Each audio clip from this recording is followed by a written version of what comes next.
ময়দানে নামলো বিজেপি। ধর্মনগরে প্রচার ঝড় তুলতে আদাচল খেয়ে নেমে পড়েছেন গেরুয়া ব্রিগেডের কর্মী সমর্থকেরা। বাড়ি বাড়ি প্রার্থীকে নিয়ে বর্ণময় প্রচার চলছে জোর কদমে। বুথ ধরে ধরে প্রতিটি মানুষের কাছে ভোট প্রার্থনা করে বেড়াচ্ছেন ধর্মনগর উপভোটে বিজেপি প্রার্থী জহর চক্রবর্তী। দলীয় কর্মীরা দলের পতাকা কাঁধে চাপিয়ে মানুষের দরবারে হাজির হচ্ছেন ভোট আবেদন নিয়ে। ভোট প্রচারে ঝড় তুলতে বিজেপি বিভিন্ন রণকৌশল হাতে নিয়েছে। আজ সকাল থেকেই দেখা গেল ভোট প্রার্থী জহর চক্রবর্তী দলীয় কর্মী সমর্থক পরিবেষ্টিত হয়ে চক্কর কাটছেন ভোটারদের দরবারে।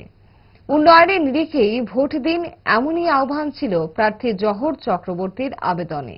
কেমন লাগছে প্রচারে বেরিয়ে? ভোট যুদ্ধে জয় নিয়ে কতটা আশাবাদী প্রার্থী জহর চক্রবর্তী?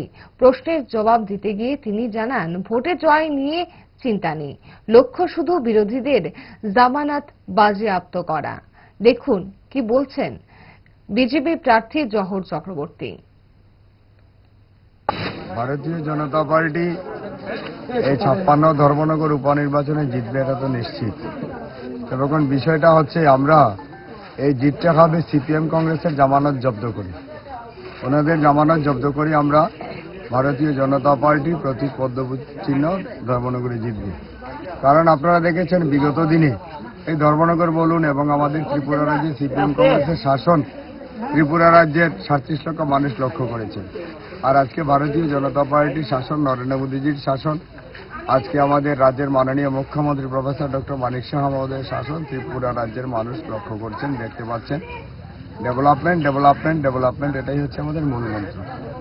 কাজে এই মূল মন্ত্র নিয়ে আমরা বেরিয়ে পড়েছি এবং ধর্মনগরের মানুষ 18তেও ভারতীয় জনতা পার্টিকে দুহাত ভরে ভোট প্রদান করেছিলেন, সাহায্য করেছিলেন, সহায়তা করেছিলেন, 23-এও করেছেন। এইবারে আরো বেশি করবেন আমাদের বিশ্বাস।